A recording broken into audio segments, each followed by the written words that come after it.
नमस्कार दोस्तों, स्वागत है आपका मेरे इस YouTube चैनल में। आज हम पढ़ने जा रहे हैं रैदास के पद। तो आइए पढ़ते हैं पहला पद।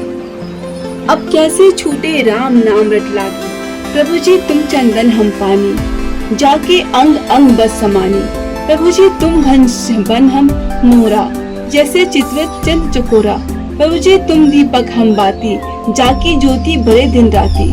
प्रभु जी तुम मोती हम धागा, जैसे जैसे सोने मिलत सुहागा। प्रभु जी तुम स्वामी हम दासा, ऐसे भक्ति करे रैदासा। अर्थात कवि हमको बताते हैं कि इस पद में कवि ने भक्ति की उस अवस्था का वर्णन किया है जब भक्त पर अपने आराध्य की भक्ति का पूरा रंग पूरी तरीके से चढ़ जाता है। कवि कहने का अभिप्राय है कि एक बार जब भगवान की भक्ति में भक्त रंग चढ़ जाता है तो भक्त को भगवान की भक्ति से दूर करना असंभव हो जाता है। जैसे कवि भगवान से कहता है कि हे प्रभु, यदि तुम चंदन हो तो तुम्हारा भक्त पानी है।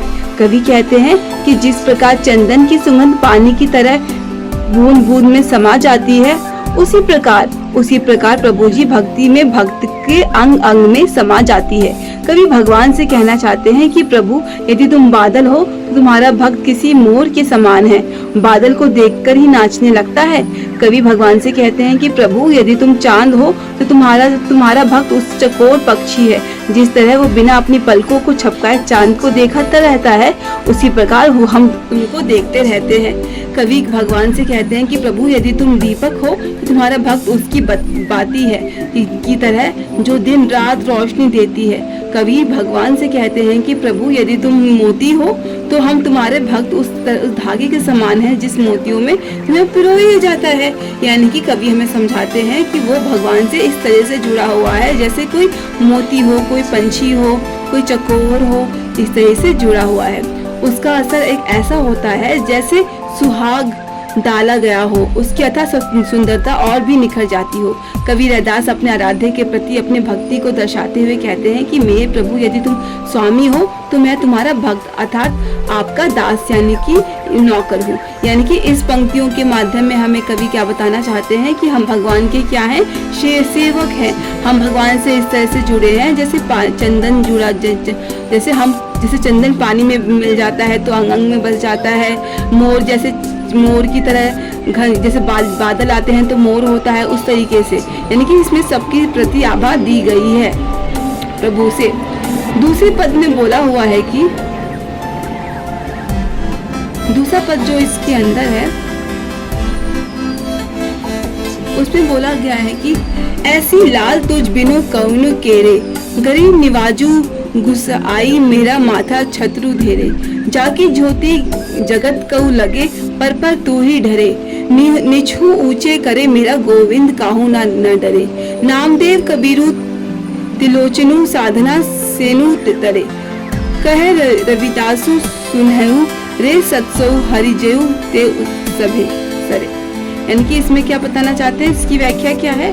इस पद में कवि ने कि भगवान की महिमा का वर्णन करना बखान करते हैं और कवि कहते हैं, क्या कहते हैं कि मेरे स्वामी तुझ तेरे बिन मेरा कौन है। यानी कि अगर तुम्हारे बिना मेरा इस दुनिया में कौन है। अर्थात कवि अपने आराध्य को ही अपना सब कुछ क्या करते हैं, सब कुछ मानते हैं। कवि भगवान की महिमा का बखान करते हुए कहते हैं कि भगवान गरीबों और दीन दुखियों पर दया करने वाले हैं। यानी कि भगवान क्या करते हैं, गरीबों और दीन दुखियों पे क्या करते हैं, दया करते हैं। उनके माथे पर सजा हुआ मुकुट उनकी शोभा का बड़ा हो रहा है। यानी कि उनके भगवान के जो माथे पर मुकुट है वो क्या कर रहा है, उनकी शोभा को और ज्यादा बढ़ा रहा है। कवि कहते हैं, क्या कहते हैं कि भगवान में इतनी शक्ति है कि वो कुछ भी कर सकते हैं और उनके बिना कुछ भी संभव नहीं है। यानी कि भगवान में इतनी शक्ति है कि वो सब कुछ काम कर सकते हैं और उनके बिना इस दुनिया में कुछ भी संभव नहीं होता।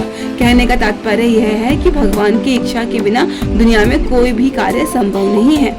कवि कहते हैं कि भगवान के छूने से अछूत मनुष्य का भी कल्याण हो जाता है। यानी कि भगवान अगर किसी को छू ले तो अछूत मनुष्य जो होता है उसका भी क्या होगा, कल्याण हो जाएगा। क्योंकि भगवान अपने प्रताप से किसी भी नीच जाति के मनुष्य को भी नहीं ऊंचा बना सकते। यानी कि भगवान क्या कर सकते हैं, किसी भी नीचे जाति वाले इंसान को भी क्या करेगा, अपने प्रताप से ऊंचा बना सकते हैं। अर्थात भगवान मनुष्य के द्वारा किए गए कर्मों को देखते हैं, ना कि किसी मनुष्य की जाति को। यानी कहने का तात्पर्य है कि भगवान क्या करते हैं, मनुष्य की जाति को नहीं देखते, बल्कि क्या देखते हैं, उसके किए गए कर्मों को देखते हैं। यानी कि उसने क्या कार्य कर रखा है उसको देखते हैं।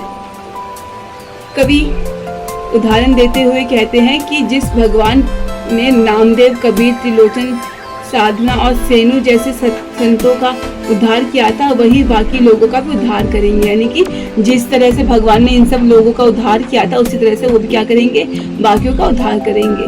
कवि कहते हैं कि भगवान की सज्जन व्यक्तियों, तुम सब सुनो, उस हरि के द्वारा इस संसार में सब कुछ संभव है। यानी कि भगवान हमको क्या बताना चाहते हैं कि इस भगवान के द्वारा क्या संभव है, इस दुनिया में सब कुछ संभव है।